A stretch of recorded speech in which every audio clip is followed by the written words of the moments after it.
प्रथमा पाठा आश्रमा। आज हम आश्रमा पाठ पढ़ेंगे और इस वीडियो के माध्यम से आप सभी छात्र इसको पढ़ना और इसका अर्थ दोनों समझेंगे। अस्माकं प्रदेशस्य सीतापुर जनपदे नैमिषारण्यम प्राचीनम तीर्थस्थलम अस्ति। हमारे प्रदेश के सीतापुर जिले में नैमिषारण्य नाम का प्राचीन तीर्थ स्थल है।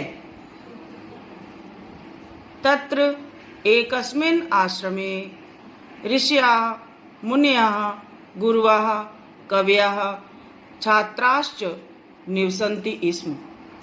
वहाँ किसी एक आश्रम में ऋषि, मुनि, गुरु, कवि और छात्र रहते थे। आश्रमस्य विशाले परिसरे अश्वत्थ, वट, निम्बाशोक वृक्षाणां गहना छाया भवति स्म। आश्रम के विशाल अर्थात बड़े परिसर अर्थात मैदान में पीपल का, बरगद का, नींबू का और अशोक के वृक्ष घनी छाया होती थी। फिर से देखें इस लाइन को। आश्रम के विशाल मैदान में पीपल, बरगद, नींबू और अशोक के वृक्षों की घनी छाया होती थी। तत्र फलशालिनः आम्र, अम्लक, पनस, पेरु वृक्षा अपि विपुला आसन। वहाँ फल देने वाले आम, आंवला, कटहल, अमरूद आदि के वृक्ष भी अधिक मात्रा में थे। विपुला माने अधिक मात्रा में, आसन माने थे। ए भी वृक्ष तत्र पर्यावरणम शुद्धम आसीत। इन वृक्षों से वहाँ का पर्यावरण शुद्ध था। एन शीतला वायवा मंदम मंदम वहन्ति स्म। एन माने इनसे ठंडी हवा धीरे धीरे बहती थी, अर्थात ठंडी हवा धीरे धीरे चलती थी। काले काले च मेघा वर्षति स्म। और समय समय पर, काले काले माने समय समय पर बादल बरसते थे।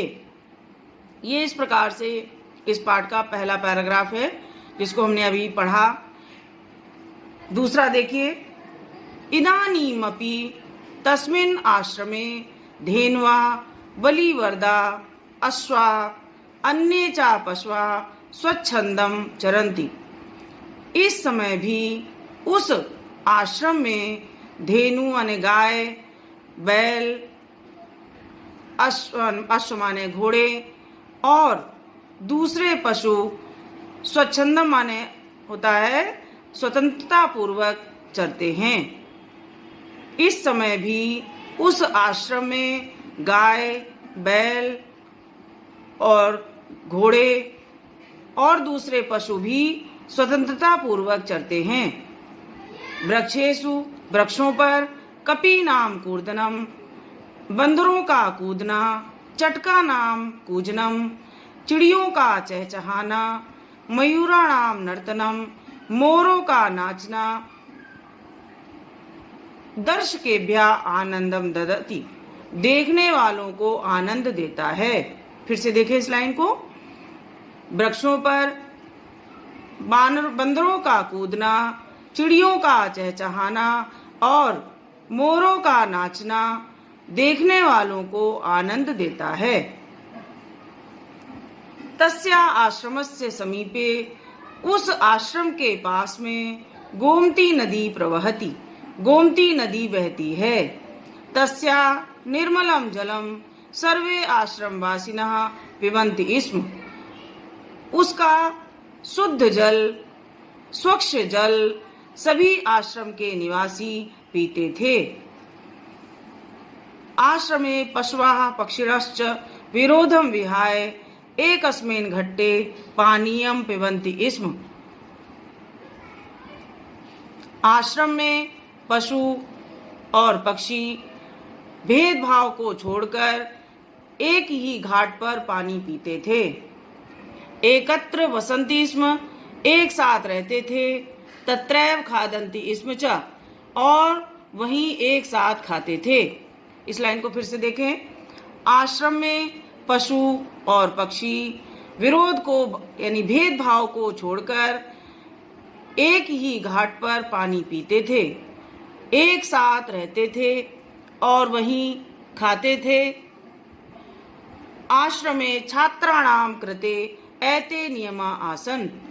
आश्रम में छात्रों के लिए इस प्रकार के नियम थे। आश्रमे छात्राणाम कृते एते नियमा आसन। आश्रम में छात्रों के लिए इस प्रकार के नियम थे। प्रातः सूर्योदयात् पूर्वम उत्थातव्यम। प्रातःकाल सूर्योदय से पहले उठना चाहिए। नद्याम स्नानम कर्तव्यम। नदी में स्नान करना चाहिए। संध्या वंदनम करणीयम। संध्या वंदन करना चाहिए। ईश्वरः नमनीयः। ईश्वर को प्रणाम करना चाहिए। सहैव और साथ ही खाना चाहिए। ततः पठनाय कक्षायाम गंतव्यम। तब पढ़ने के लिए कक्षा में जाना चाहिए। एतान आश्रम नियमान सर्वे छात्राः पालनम कुर्वन्तः आसन। इन सभी आश्रम के नियमों को सभी छात्र पालन करते थे। संप्रत्यपि आश्रमो अयम छात्रेभ्यः श्रेष्ठम संस्कारम प्रयच्छति। इस समय भी यह सब आश्रम छात्रों को श्रेष्ठ संस्कार देते हैं। इस समय भी यह आश्रम छात्रों को श्रेष्ठ संस्कार, अच्छे संस्कार देते हैं। तत्र जातिगतम भेदभावम विना। वहाँ जाति के भेदभाव को छोड़कर सर्वे निवसन्ति, सभी रहते हैं। स्वास्थ्य संवर्धनाय व्यायामस्य। स्वास्थ्य को अच्छा बनाने के लिए व्यायाम की, योगस्य योग की, प्राकृतिक चिकित्सायाश्च और प्राकृतिक चिकित्सा का शिक्षणम प्रचलति। शिक्षण दिया जाता है। स च आश्रमः त्यागम तपस्याम परोपकारम उदारताम च शिक्षयति। और यह आश्रम त्याग, तपस्या, परोपकार और उदारता की शिक्षा देते हैं। इस प्रकार हमने ये पाठ पूरा किया। आप सभी भैया बहन इसको पढ़ेंगे और इसके अर्थ को समझेंगे। धन्यवाद।